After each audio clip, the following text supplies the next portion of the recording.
All right, let's dive right in. Today, we're getting into the real business of modern farming. And I mean business, because success out here isn't just measured by how much you can grow anymore. It's all about how smart you run the operation. We're going to explore that crucial shift in thinking, from chasing the biggest possible yield to building the biggest possible profit. It's a distinction that really defines farming in the 21st century.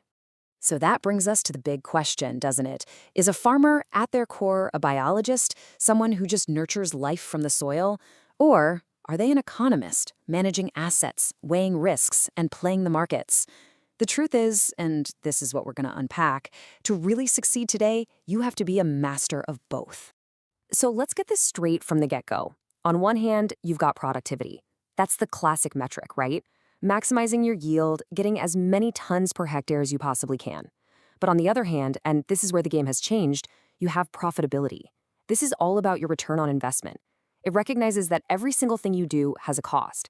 Look, a massive yield is fantastic, but it's only a real win if the money you get for it is more than the money you spent to grow it. Simple as that. You know, a profitable year doesn't just happen by chance. It actually starts long before a single seed even touches the soil. It all begins with a strategic blueprint, a whole series of economic choices you make in the planning stage that are going to dictate how your entire season plays out. And this blueprint, it really rests on four main pillars.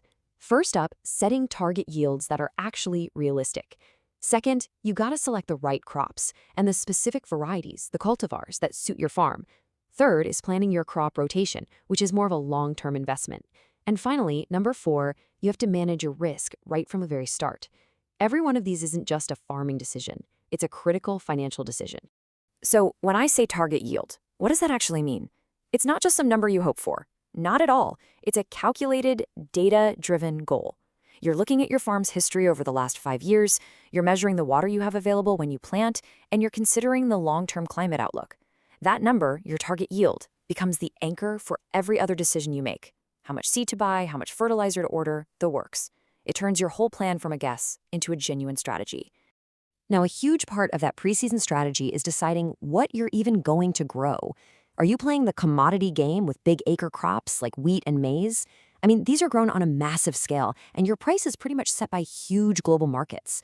Or are you going to focus on specialty crops? Think potatoes or even garlic.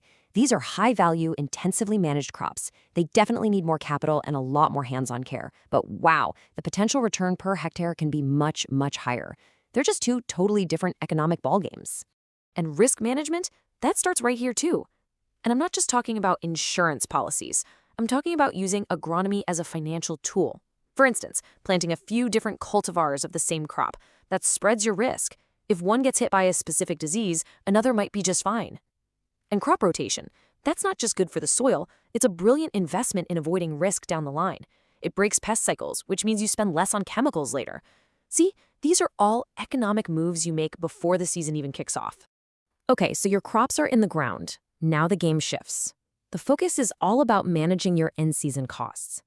This is where that economic balancing act becomes a daily, weekly thing you have to deal with, especially when it comes to the big-ticket items like fertilizer and pesticides. And that brings us to what is without a doubt the single most important economic rule for in-season management. The whole goal is to apply your inputs, fertilizer, pesticides, whatever, only up to the point where the marginal return equals the marginal cost. Okay, in plain English, for every extra rand you spend, you better be getting at least 1 rand back in extra crop. Anything past that point, and you're just lighting money on fire. This idea has a name, it's called the economic optimum. See, if you chase that absolute maximum yield, you'll often push your fertilizer rates way past the point of being profitable. There's a sweet spot, that economic optimum, where you've put on just enough to make the most profit.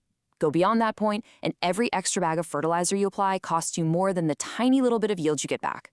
This right here, this is the perfect illustration of the difference between farming for yield and farming for profit. Now here's an idea that might sound a little wrong at first. Are you ready? Minor crop losses are economically acceptable. Yeah, you heard that right. Why? Well, think about it. The cost to get rid of every single last pest, spraying and spraying until that field is perfectly pristine, can cost you way more than the value of the tiny amount of crop you'd actually save. Profitability is not about having a perfect-looking field. It's about having a balance sheet that's in the black. So, if we're okay with a few pests here and there, how on earth do we know when it's time to act? Well, that's where the economic threshold comes in. This isn't just a gut feeling, it is a scientifically calculated number, a specific pest population level. If the pests are below that line, it's actually cheaper to just let them nibble a bit. But as soon as they cross that threshold, the money you stand to lose becomes greater than the cost of spraying. That's your trigger. That's the data telling you, okay, now it's time to spend the money. Okay, fantastic. You've grown the crop as efficiently and profitably as possible. But the journey, the economic journey, is far from over. Now you've got to sell it. And the final price you get is often determined by these massive market forces that are happening way, way beyond your farm gate. So, what sets that price you get at the silo? Well, it really boils down to three things. First, supply. How much of this crop is out there, not just in your area, but around the world? Second, demand. Who wants to buy it and what are they willing to pay? And third, and this is a really crucial one that people often overlook, a little thing called basis. Let's talk about basis for a second. It's basically the difference between the big national futures price and the local cash price you're being offered on the day. It's all about local conditions. So take a major farming hub like Standerton. Let's say everyone in the area has a massive bumper crop. The local silos are completely full. All that local supply is going to push the local price down, even if the national price is holding steady. That gap, that negative difference, that's the basis, and it directly affects the check you take home. So we've gone from pre-season planning to in-season management, all the way to the market. What's the common thread here? What gives a modern farmer their real competitive edge? Well, it comes down to one word: being adaptive. So here's the bottom line. A rigid, inflexible plan is a fragile plan. It's brittle.